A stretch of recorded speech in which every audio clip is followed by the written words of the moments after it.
अस्सलाम वालेकुम नाज़रीन, हमारी दुनिया में आप सबका इस्तकबाल है।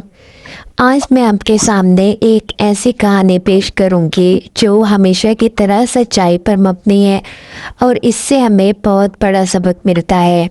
आप भी अगर अपनी कहानी हमें भेजना चाहते हैं तो हमारी ईमेल में हमसे रब्ता करें। 25 साला एमफिल की तालबा फाइज़ा ने नहाते हुए महसूस किया कि छाती में एक उभार सा बना हुआ है।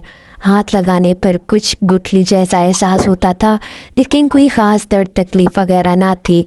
इसने सोचा वालदा से डिस्कस कर लेगी। चंद हफ्ते यूं ही बेदहानी में याद ना रहा।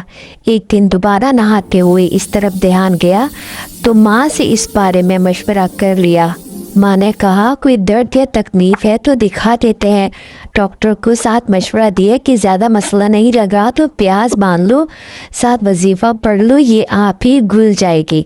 चंद हफ्ते वजीफ़ा पढ़ा और प्याज भी बांधा और साथ साथ जैतून के तेल से हल्के हाथ मालिश भी की। कोई फाइज़ा ने नफसियाती तौर पर अपने आप को यकीन दिला दिया कि टोटकों से उबार का साइज़ कुछ कम हो गया है। वो मुतमईन हो गई। उबार अपनी जगह मौजूद रहा, खामोश, किसी तकलीफ या दर्द के बगैर, जैसे तूफान पहले से समंदर होता है। 6 महीने ऐसे ही गुजर गए। फाइज़ा को भूल गया कि एक छाती में उभार है।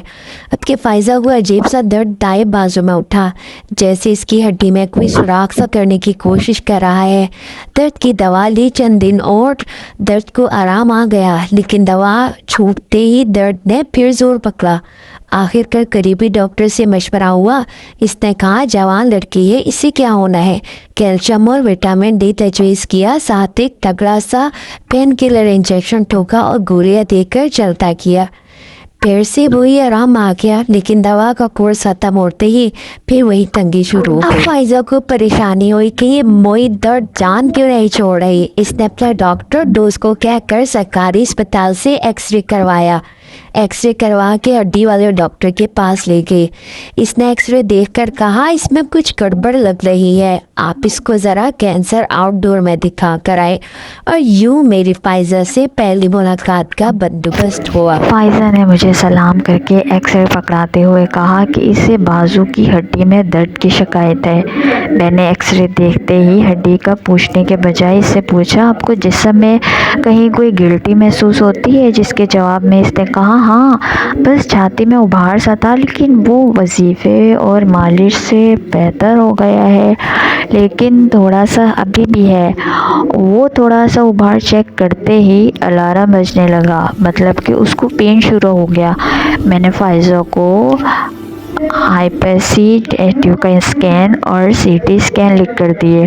रिपोर्ट में 4थी स्टेज का इंतहाई एग्रेसिव ब्रेस्ट कैंसर था, जिसकी जड़ें हड्डियों में ही नहीं बल्कि जिगर, फेफड़ों और एड्रेनल ग्लैंड में भी पहुंच चुकी थी।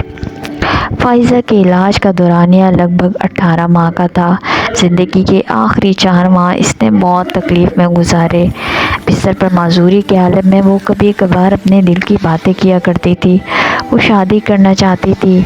वो भी चाहती थी कि उसके भी आम लड़कियों की तरह बच्चे हो, फैमिली बने, डिग्री मुकम्मल हो, कोई उसका प्रोफेशनल हो, फ्यूचर बनाना चाहती थी, अपना जीना चाहती थी।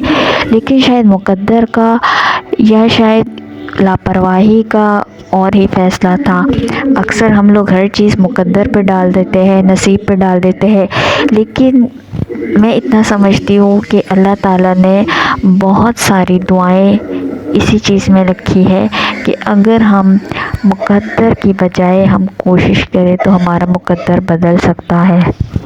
शायद हमारे इर्द गिर्द बहुत सी फाइज़ा वगैरह मौजूद है, क्योंकि हर 2 में से एक खातून अपनी ज़िंदगी में इसका शिकार होती है। ख़वातीन को बताने और समझाने की ज़रूरत है कि छाती में तब्दीलियाँ हो तो डॉक्टर से मशवरे में ताख़ीर ना करें।